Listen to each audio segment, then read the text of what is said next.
Hello viewers, Sahera কিচেনে সবাইকে স্বাগত। আজ বানাবো খেজুর গুড় বা নলেন গুড়ের পাটিসাপটা পিঠা। কিভাবে আমি বানিয়েছি চলুন দেখে নেওয়া যাক। আমি এখানে একটা ফ্রাই প্যানে প্রথমে দিয়ে দিলাম 1 কাপ কোড়ানো নারকেল আর প্রয়োজন মতো মানে মিষ্টি অনুযায়ী খেজুর গুড়টা নিয়ে নিলাম। আপনারাও মিষ্টি অনুযায়ী বুঝে সুঝে নেবেন বন্ধুরা, কে কতটা ভালোবাসেন মিষ্টি খেতে। তো 3 টেবিল স্পুনের মতো আমি এখানে নিয়ে নিয়েছি। এরপর ভালো করে খেজুর গুড় আর নারকেলটাকে মিশিয়ে নেব। মেশানো হয়ে গেছে, দেখুন গুড় গলে এসছে।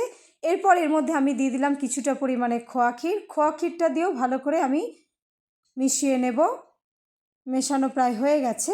এরপর এর মধ্যে আমি দেব কিছুটা পরিমাণে এলাচ গুঁড়ো। আমি থেতো করে রেখেছিলাম, সেই এলাচ গুঁড়োটা এর মধ্যে দিয়ে দিলাম। ভালো করে মিশিয়ে নেব। এরপর এর মধ্যে আমি দিয়ে দেব হচ্ছে চালের গুঁড়ো 2 টেবিল স্পুনের মতো দিয়ে ভালো করে আমি এটাকে মিশিয়ে নেব।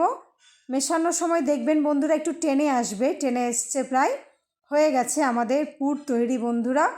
আমি এইভাবেই পুরটা বানিয়েছি।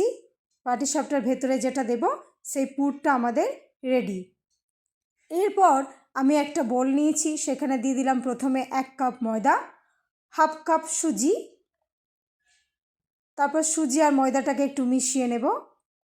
তারপর এর মধ্যে আমি দিয়ে দেব হচ্ছে মিষ্টি অনুযায়ী খেজুর গুড় 2 টেবিল স্পুনের মতো দিলাম। আপনারাও মিষ্টি অনুযায়ী বুঝে দেবেন। তারপর অল্প অল্প করে জল অ্যাড করব আর এটাকে আমি ভালো করে মিশিয়ে একটা ব্যাটার বানাবো।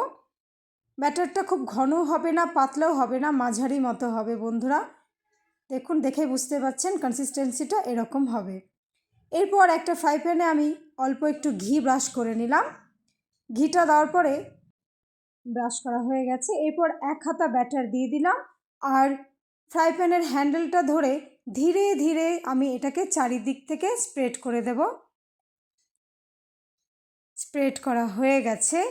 এরপর আমি দেখব উপরের অংশটা যখন একটু ড্রাই হয়ে আসবে, শুকিয়ে আসবে, তখন তৈরি করা পুরটাকে হাতের মধ্যে নিয়ে এইভাবে চেপে একটা লম্বা সাইজ দিয়ে আমি এখানটায় সাইডে দিয়ে দিলাম আর একটা স্প্যাচুলার সাহায্যে বা খুন্তির সাহায্যে এটাকে আড়াই ভাঁজ করব। আড়াই ভাঁজ হয়ে গেছে।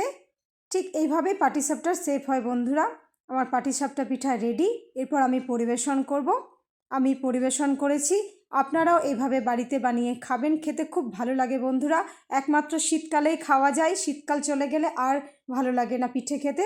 খেয়ে আমাকে কমেন্টে জানাবেন কেমন হয়েছে। ভিডিওটি ভালো লাগলে অবশ্যই লাইক, কমেন্ট ও শেয়ার করবেন। সকলে খুব ভালো থাকবেন ও সুস্থ থাকবেন।